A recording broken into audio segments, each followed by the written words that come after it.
Ron Johnson. He chairs the Senate Homeland Security Committee. Senator Johnson, thank you for joining us. Hello, Jim. Now, Senator, your office discovered multiple Facebook accounts associated with the Orlando terrorist. This is key because we've now learned that he was posting to Facebook and checking Facebook out. In fact, in the middle of this attack, I know you've now sent a letter to the Facebook CEO, Mark Zuckerberg, asking for more information on posts in which this terrorist swore allegiance to ISIS. What can you tell us about what this terrorist did on Facebook before this attack? And also, is Facebook answering your request now? Well, let me first say, I really appreciate the fact that President Obama went down to Orlando to really offer a nation's condolences for that tragedy. It's something we are almost becoming numb. These tragedies are becoming so frequent. And so I really appreciate the President going about doing that. From my standpoint, I'm chairman of the Senate Committee on Homeland Security and Governmental Affairs, which is the Senate's Oversight Committee. And so, we are basically trying to go through a very thoughtful process of gaining access to the information, what happened, particularly what transpired before this terrorist attack, so that we can accumulate that information, compare it to what happened before San Bernardino, Fort Hood, Texas, Chattanooga, Tennessee. What went right, for example, in terms of the foiled plot in Milwaukee, Wisconsin against the Masonic Temple. So, I realize hindsight is perfect. It's Monday morning quarterbacking, but it's really our job. I know Director Comey's doing it. I know Secretary Johnson is. I know this administration is doing it. This is our job to see what has happened in the past. What can we possibly do to prevent this from occurring in the future, and how can we find bipartisan solutions? I'm trying to find areas of agreement to prevent these tragedies from happening in the future. Well, let me thank you for that sentiment. Republican senator thanking the Democratic president. Exactly that kind of coming together, as you say, is what I think the nation is looking for right now. But let me ask you, as you reach out to Facebook, is it your fear that Facebook makes it too easy for attackers like this and others to spout hate and to advertise their crimes, in effect, on Facebook? Is that your fear? No, let's face it, we're in the information age, and the social media is exploded onto the scene here, and people use it. And I think what we need to find out, can our intelligence gathering capabilities, can our law enforcement officials, can we figure out how to gain access to that, monitor it, so that we can prevent these tragedies? I don't know what I don't know. So we're just sending out a number of oversight letters to Loretta Lynch, to Secretary Johnson, to Director Comey. We'll send more. We sent one to Facebook here. So again, we're just trying to accumulate that information so we can basically do an after-action report and see what we can do on a bipartisan basis to prevent these tragedies. And we know social media is not a tangential issue, as the president said and counterterror officials say all the time.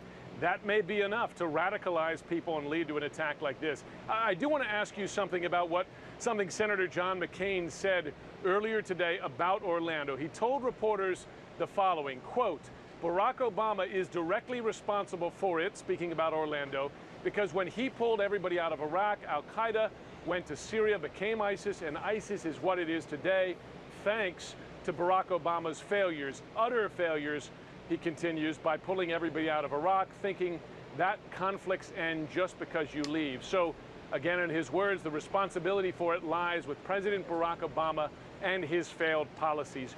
Do you agree with your fellow Republican senator that President Obama, or at least his policies, bear responsibility for this terrorist act? Well, obviously the responsibility lies with the terrorist. The responsibility lies with Islamic terrorists. And of course, ISIS is one of the groups that is inspiring this. So, what I want to do is I want to support President Obama's stated goal of defeating ISIS. The problem, and this is Senator McCain's frustration, which I share and I think most Americans share, President Obama stated that goal 22 months ago. And yeah, we're making some progress, but the analogy I use is, let's say you have a beehive in your backyard. You can go out in the backyard and poke it with a stick and do some damage to the hive, but you're kind of stirring up the hive. What you ought to do is take out the hive. We have to destroy ISIS. We have got to fully commit the civilized world to tenaciously, relentlessly find Islamic terrorists wherever they reside and defeat them and destroy them, or else this is going to continue. And what's depressing about this is the increased frequency of these attacks around the world and here in America. So you're saying you need a further effort to fight ISIS, but you disagree with Senator McCain that the president is personally responsible in part for this attack? Well, I believe is a historic blunder, a strategic blunder, bugging out of Iraq, not leaving a stabilizing force behind so that ISIS could rise from what was the defeated ashes of al-Qaeda in Iraq. So, I mean, this president's policies certainly have not panned out in the Middle East. I mean, we are witnessing a genocide in Syria. You know, when just a couple of years ago, it was just a couple hundred Syrians slaughtered. Now almost 500,000 Syrians slaughtered. We see this migration flow, this refugee problem. We're seeing ISIS continue to exist and inspire this kind of behavior, directing it. We have evidence that they directed the Brussels attack. So Islamic terrorism is growing, it's real, it's metastasizing, it's evolving, and we are not adequately addressing. I mean, I certainly agree with that. We are not adequately addressing, we are not fully committed to its defeat, and we don't have an urgency about it. We have got to become more urgent. Ultimately, defeating isn't good enough. We must urgently defeat ISIS. I had the opportunity a few minutes ago to speak with Adam Schiff, of course, the ranking Democrat on the House Intelligence Committee, and he has called for the administration to create a new alert system that would notify law enforcement when anyone either currently under investigation for terrorism or previously under investigation for terrorism or terrorist sympathizing would be on some list and they'd be prevented from buying a gun. That, for instance, in this case, would have tipped off the FBI to his gun buys the week before this massacre. I wonder if you support an idea like that.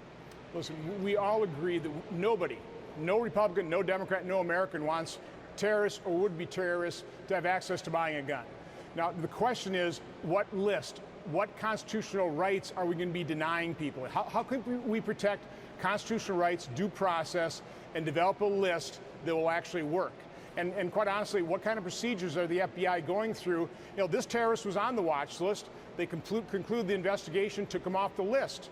So we need to understand this database, the various subsets of lists underneath it, how they're being used by law enforcement. Let's make sure we don't hamper a potential probe. Let's not blow a particular investigation. So these are far more complex issues than what the political process is really talking about them right now. Let's thoughtfully try and find the agreement on a shared goal of keeping guns and other weapons out of the hands of terrorists. But again, the main focus, because the root cause is destroying and defeating ISIS and Islamic terror, because as long as they exist, I'm afraid they're going to find some way, shape, or form of slaughtering innocents around the world. So we got to address the root cause. To a certain extent, these other things are taking our eye off that imperative. Senator Ron Johnson, Republican chairman of the Senate Homeland Security Committee, thanks very much for joining us today. Have a good day.